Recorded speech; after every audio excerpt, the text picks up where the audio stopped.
High guys welcome back to my channel. आज के तुम्हारे सामने शेयर करते चलेছি ब्राइडल लुक कलका एकदम सहज पद्धतिते खूबই সোজা ডিজাইনটা যে কেউ তুলে ধরা জানলেই কিন্তু তোমরা খুব চটপট শিখেও নিতে পারবে। তো চলো দেখে নাও। এখানে মেকআপ আর্টিস্টের দ্বারা এই কলকাটা দেখানো হচ্ছে, একটা ক্লাসে এটা দেখানো হচ্ছিল, সেইটা তোমাদের সামনে শেয়ার করছি। আমাদের ক্লাসে যেরকমভাবে শেখানো হয় সেইভাবে এটা তোমাদের সামনে শেয়ার করছি। ফার্স্টে তোমরা যে মেকআপ করার সেই মেকআপ কাজটা করার পরে একটা মাঝখানে বড় টিপ পরিয়ে দিতে হবে। টিপ পরানোর পর এখানে দেওয়া হচ্ছে কলকা ডিজাইনটা শুরু করা হয়েছে। ওপরে তিনটে লম্বা লম্বা করে দেওয়া হয়েছে, তারপরে নিচের দিকে লম্বা লম্বা করে ড্যাশ ড্যাশের মতন করে দেওয়া হচ্ছে। দেখো কাজটা কিন্তু খুবই সহজ, যে কেউ এরকমভাবে পাপড়িটা তৈরি করে নিতে পারবে। তবে একটা টিপস তোমাদের সামনে বলে দিই, কপালে যখন টিপটা বসাবে তখন কিন্তু আগে ঠিক করে দেখে নেবে মাঝখানটায় হয়েছে কিনা।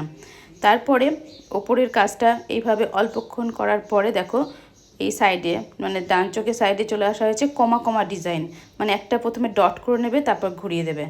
তাহলে দেখো ডিজাইনটা কতটা সুন্দর হয়েছে। এখানে একটা টিপস তোমাদের বলছি, যে আইব্রোটা থাকবে আইব্রোটাকে ঠিক মেজারমেন্ট করেই কিন্তু এই কাজটা করতে হবে। পুরো লোমের সাথে লেগে গেলে কিন্তু চলবে না, দেখতে ভালো লাগবে না। একটু ওপরের দিকে করে দেখতে পাচ্ছ এরকমভাবে আর্চের মতন করে এদিকে কলকাটা কমপ্লিট করা হলো। তারপরে তিনটে ডট দেওয়া হলো, প্লেন ডট ডট করে। এবারে লেফট সাইডের কলকাটাও করা হচ্ছে এইভাবে কমা কমা, যেটা বলেছিলাম, যেটা এইদিকে গেছে এবার এটা উল্টো হবে, মানে এদিকে তোমার ওপর দিকে কমা কমা করা হয়েছে, মানে 9 যেটা লেখা হয় 9-এর মতন করা হয়েছে। এবারে দেখো এদিকে কিন্তু ঠিক উল্টো সেম করতে হবে। এদিকে উল্টো 9 করলে যেমন হয় ঠিক তেমনই করে কিন্তু এখানে কমা কমাটা আসবে। প্রথমে ডটটাকে দিয়ে নিতে হবে, তারপর বেঁকি দিয়ে এই পিচের মতন নিয়ে আসতে হবে। সি লিখতে গেলে যেমন হয় শিয়ের মতন আর কি, এদিকে করতে হচ্ছে। এইভাবে মেজারমেন্ট করে কিন্তু কলকাটা বানাতে হবে। তো সবসময়তে খেয়াল রাখতে হবে যে যাতে ওপর নিচ না হয়ে যায়। দুটো আইব্রোর বেশ সুন্দর করে একটা আর্চের মতন করে জিনিসটাকে আগে মনের মধ্যে সেট করে নিয়ে কিন্তু কলকাটা আঁকতে হবে। অনেক সময় দেখা যায় যে একটা ঠিকঠাক হয় আর একটা হয়তো নেমে গেল বা উঠে গেল। নেমে বা উঠে গেলে চলবে না। তো সেই জন্য প্রথমে প্র্যাকটিসের দরকার, অবশ্যই তোমরা প্র্যাকটিস করে নেবে। আর এইভাবে সব শেষে এন্ডেতে ডট ডট করে দিতে হবে। তিনটে ডট দিলে বেশ সুন্দরভাবে আস্তে আস্তে চওড়া থেকে সরুর দিকে চলে যায়, দেখতে বেশি ভালো লাগে। দেখতে পাচ্ছ কতটা সুন্দর লাগছে, একদম সিম্পল এই কলকাটা তোমাদের সামনে দেখানো হচ্ছে। এবারে দেখো টিপের পাশেতে ওই জায়গাটা ফাঁকা ছিল, এখানে একটা শিয়ের মতন করে মানে কমার মতন করে দুই সাইডে দিয়ে দেওয়া হলো। এবারে তুলিটাকে বসিয়ে একটা পাপড়ির মতন ছোট্ট ড্যাশের মতন করে একটা ঠিক একটা পাপড়ির মতন ছোটো ছোটো করে দেওয়া হচ্ছে।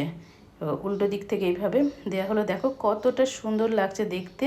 এটা কিন্তু খুবই যে কঠিন কলকা তা নয়, খুবই সহজ একটা কলকা ডিজাইন তোমাদের সামনে দেখাচ্ছি। দেখো একদম কমপ্লিট হয়ে গেল এই কালারটা ব্যবহার করা। এবারে তোমরা একদম হোয়াইট কালার ব্যবহার করবে, যেখানটায় ডট ডট দেওয়া হয়েছিল সেই জায়গাটাতে।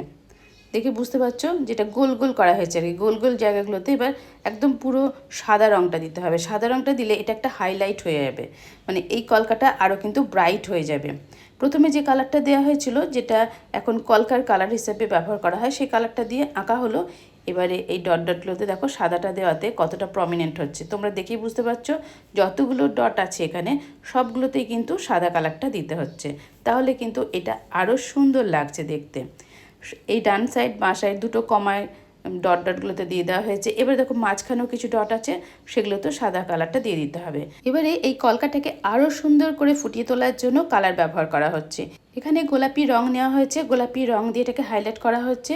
এবারে কিন্তু যে কমার ফিচগুলো ছিল সেই কমার ফিচেতে এই কালারটা ব্যবহার করা হচ্ছে। টিপটা পরানো হয়েছে গোলাপি, ওই জন্য কালারটা গোলাপি ব্যবহার করা হচ্ছে। তোমরা ক্লায়েন্ট যেরকম শাড়ি পরবে সেরকম শাড়ির ম্যাচ করে লাল, খয়েরি বা যে কোনো কালার তোমরা এখানে ব্যবহার করতে পারো। দেখো কতটা সিম্পল কিন্তু কতটা সুন্দরভাবে ফুটে উঠছে। কমার ঠিক সাইডে হালকা হালকা করে সরু করে, মানে একদম ছুচলো দিকটা দিয়ে, তুলি ছুচলো দিকটা দিয়ে কিন্তু কালারটা আস্তে আস্তে দিতে হবে। খুব ধৈর্য ধরে করবে, যাদের হাত এখনও পাকা হয়নি বা যারা প্র্যাকটিস করতে করতে দেখবে তোমাদের স্পিড বেড়ে যাবে। এইভাবে দেখো হালকা করে পিঙ্ক কালারটা দিয়ে দেওয়া হচ্ছে। এরপর টোটাল সামনের দিকে যে কাজটা করা হয়েছে টিপের মাঝখানটায়, সেটা তো এইভাবে হাইলাইটটা করা হচ্ছে। দেখো বন্ধুরা কতটা সুন্দর লাগছে দেখতে। অল টোটাল কিন্তু হালকা করে এই সহজতম কলকাটা তোমাদের সামনে শেয়ার করলাম। অবশ্যই তোমাদের যদি ভালো লেগে থাকে ফ্রেন্ড অ্যান্ড ফ্যামিলির সাথে অনেক শেয়ার করারও অনুরোধ রইল। আর যদি নতুন বন্ধু হয়ে থাকো তাহলে অবশ্যই আমার চ্যানেলটিকে সাবস্ক্রাইব করে নোটিফিকেশন ডান করে আমার পাশেই থেকো। এরকম সুন্দর সুন্দর কলকা, সুন্দর সুন্দর আমার কাজের জন্য তোমরা অনেক আমাকে এগিয়ে নিয়ে গেছো, তার জন্য অবশ্যই একটা লাইক এবং কমেন্ট করে দিও। এইভাবে আমার পাশেই থেকো। নেক্সট টাইম চলে আসবো নিত্য নতুন ভিডিওর সাথে। তোমরা বাড়িতে থাকো, সুস্থ থাকো, টাটা।